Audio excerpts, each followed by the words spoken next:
Bem-vindo ao canal Espiritualidade Diária.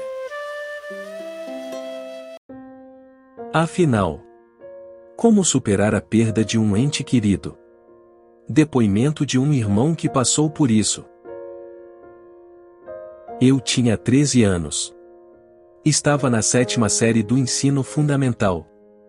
Naquela manhã, seguindo a rotina de sempre, eu assisti a mais uma aula de algum assunto qualquer.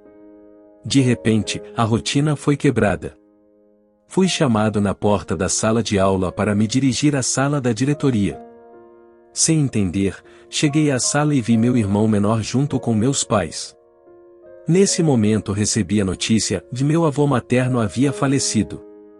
Lembro-me como se fosse hoje. Nessa hora, os sentimentos se misturaram. Incompreensão, tristeza, saudade e, sobretudo, dor. E na minha cabeça de pré-adolescente vinha ainda a indagação que, todos temos um dia, por que morremos? O que existe depois da morte? Para onde nós vamos? Para onde foi o meu avô? Apesar dos sentimentos iniciais, conforme os dias foram passando a dor acalmou e a tristeza cedeu. O estranho foi o que permaneceu. A saudade se transformou num sentimento de ausência contínua, como sentimos em face daqueles que vão viajar e demoram para voltar. Meu avô tinha ido viajar, era o que eu sentia, apesar de não pensar assim claramente. Não me desesperava. Era só a ausência de alguém que um dia vai voltar.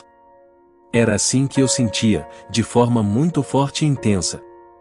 O outro sentimento que permaneceu por muito tempo foi a incompreensão. Como podia o meu avô morrer assim, do dia para a noite? Ele, que eu admirava pela inteligência e presença de espírito, e amava pelo carinho com que me tratava, havia desaparecido. Para onde? As mesmas perguntas que me fiz logo que ele havia morrido se mantinham constantes na minha mente.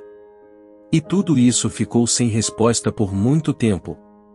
Até eu encontrar, já na idade adulta, as respostas na doutrina espírita. Nossos entes queridos se vão por muitas razões. Doenças, acidentes, crimes violentos, suicídio, etc. E quando isso acontece, temos que encarar o luto pela morte de quem estava ali agora mesmo, mas um segundo depois, esse já não mais está. E o Espiritismo nos ajuda a compreender melhor este processo, consolando-nos nas nossas dores. Explica-nos a doutrina dos espíritos, que a morte, assim como o nascimento, são transições entre os dois planos da vida, o plano material, onde estamos, e o plano espiritual, de onde viemos e para onde vamos. A vida após a morte, no espiritismo científico, é um fato incontestável, que nos consola pela certeza da continuidade da existência. Nos ajuda a entender que a vida não acaba no túmulo, e que a morte não é o fim, mas apenas o começo de uma nova etapa. E os Espíritos nos esclarecem, na questão 289 de O Livro dos Espíritos, de Allan Kardec, que nossos parentes e amigos costumam vir ao nosso encontro quando deixamos a Terra. Ou seja, ao morrer, nós nos reencontramos com aqueles que amamos e que se foram antes de nós. Nesse ponto verificamos a mais pura expressão do amor de Deus por nós. Já pensou, se fossemos separados eternamente daqueles que amamos? Ou se tudo acabasse por aqui? A continuidade da existência após a morte do corpo físico é uma dádiva daquele que nos ama incondicionalmente, e o conhecimento disto nos ajuda a superar a perda temporária de nossos entes queridos. No livro O Evangelho segundo o Espiritismo, de Allan Kardec, é-nos dito o seguinte sobre como superar a dor da perda de um familiar, item 21 do capítulo 5º. Vós, espíritas, porém, sabeis que a alma vive melhor quando desembaraçada do seu invólucro corpóreo. Mães, sabei que vossos filhos bem-amados estão perto de vós, sim, estão muito perto, seus corpos fluídicos vos envolvem, seus pensamentos vos protegem, a lembrança que deles guardais os transporta de alegria, mas também as vossas dores desarrazoadas os afligem, porque denotam falta de fé e exprimem uma revolta contra a vontade de Deus.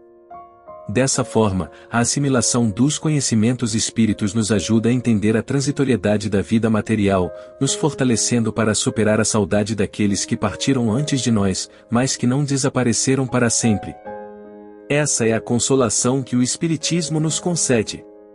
Quando eu era criança, e não sabia de nada disso, no fundo, eu sentia tudo isso. Descobri mais tarde que eu tinha razão. De fato, meu avô querido havia somente feito uma viagem, para um país distante, onde um dia poderíamos nos rever. Por isso que ao me despedir de meu avô, eu não disse o adeus. Um simples, até logo, fazia muito mais sentido para mim. Depoimento de um irmão.